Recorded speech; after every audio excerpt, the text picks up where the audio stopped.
যুদ্ধবিরতির জন্য নির্দেশ দিচ্ছে ট্রাম্প, সেই নির্দেশ পালন করছেন মোদি, আর বাঁদর নাচ করছে শুভেন্দু আর সজল ঘোষ।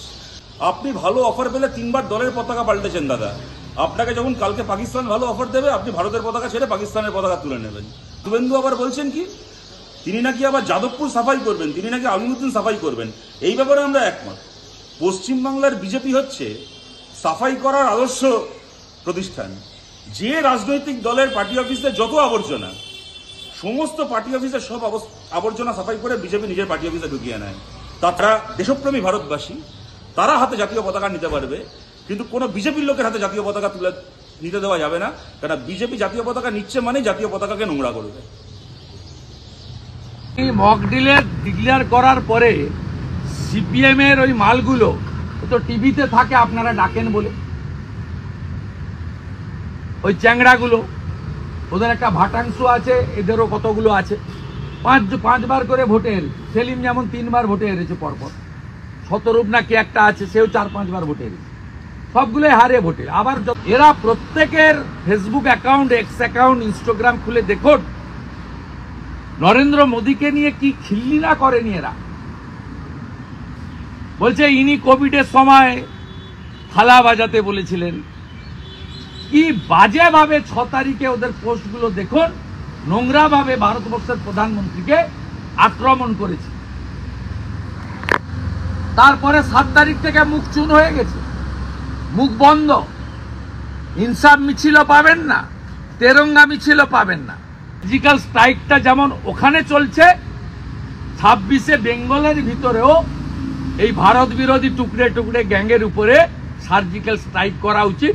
আর বিজেপিকে যদি বাংলায় মানুষ আনে, 24 ঘন্টার মধ্যে যাদবপুর থেকে এদেরকে চুলের মুঠি ধরে পিটাতে পিটাতে ভারতবর্ষের সীমান্তের বাইরে নিয়ে গিয়ে পাকিস্তানে ড্রোনে বেঁধে ফেলে দিয়ে আসবে। দেখুন শুভেন্দুবাবু, প্রধানমন্ত্রী নরেন্দ্র মোদী আপনার বাপ হতে পারেন। আপনি এখন ঠিক করেছেন, কদিন আগে বললেন যে আমরা মোদির বাচ্চা।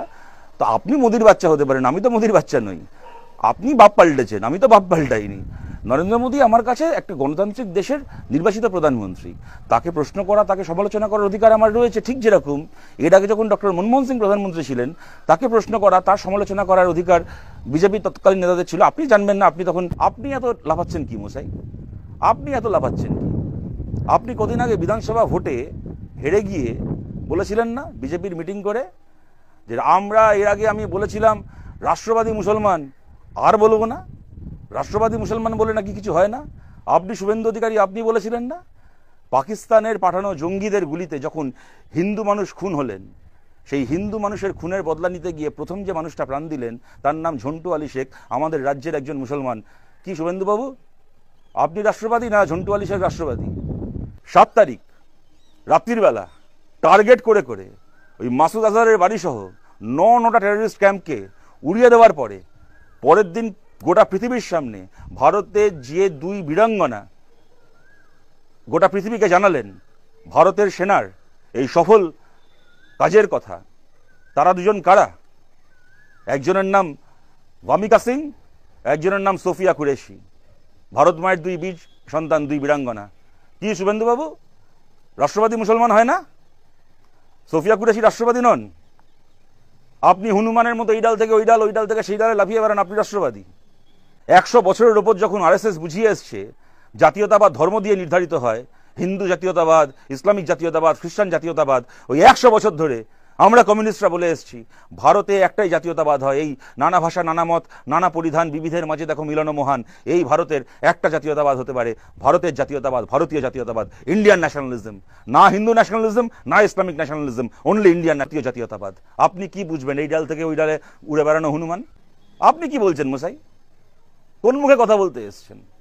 কংগ্রেস করতেন, ভালো অফার পেয়েছিলেন, কংগ্রেসের পতাকা বেছে দিয়ে তৃণমূলে চলে গেছিলেন। তৃণমূল আপনাকে মন্ত্রী করলো, এমপি করলো। আরও ভালো অফার পেলেন, তৃণমূলের পতাকা বেছে দিয়ে তখন আবার বিজেপিতে চলে গেলেন। এখন ভারত ভারত করে লাফাচ্ছেন। ভালো অফার পেলে ভারতের পতাকা বেছে দিয়ে পাকিস্তানে চলে যাবেন মশাই। আপনি শুভেন্দু অধিকারী, আপনার এই ডাল থেকে ওই ডাল লাফানোর অভ্যেস রয়েছে। আমাদের ওই কে হরিদাস মশাই?